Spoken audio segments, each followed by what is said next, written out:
bagong trend. Anong trend? Yung gagawa ng slime sa sahig. Sa sahig? Oo, tapos gagawin natin colorful. Colorful? Eh di magdudumi yun. Hindi yan. Sige na nga, gawin na nga natin. Tara. So, ano yung nakita mo dun sa trend? Lalagay dito yung glue. Lalagay yung glue dito. Eh di magdudumi to. Hindi yan magdudumi. Ubuhos mo na.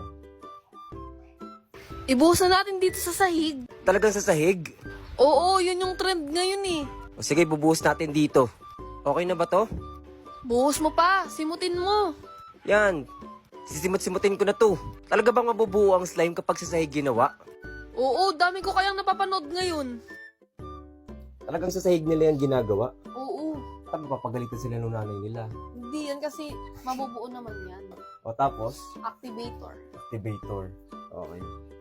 Iskin natin. Ayan, halo-halo. Oo, nabubuo agad. Ayan, imimekos-mekos lang natin yan mga insan. Ang galing no, nabubuo agad. Dahil yan sa activator natin. Ano nga yung ginagamit nating activator?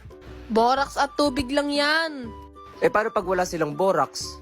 Eh yung detergent soap, ang dami mo kayang tutorial sa TikTok. Eh ano yung naisip kong mga kulay na lalagay dito? Di ba sabi mo colorful? Bakit colorful? Ayan o. Oh. Tapos paghahalo-haluin yung parang rainbow slime? Oo. Eh di ang ganda nun. Ganda talaga nun. Kasi gumawa ako nun dati, colorful. Pero hindi yan yung mga... Ang gusto mo namang gamitin ngayon, yung mga magic powder ko. Para makabago. Tsaka mas maganda yan. Oo. Ano kayo magiging itsura niyan, no? Ganda, syempre. Kasing ganda mo. O yun. O kasing ganda ni Adi. Kasi ganda ni Andy. Ayan na. Okay na to.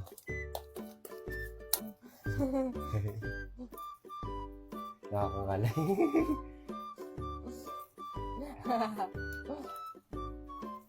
Yan.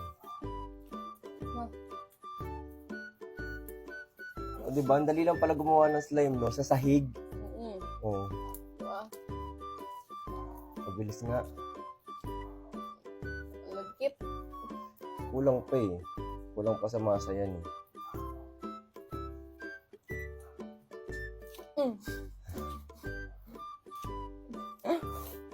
Tulo lang kayo. Oh, hindi.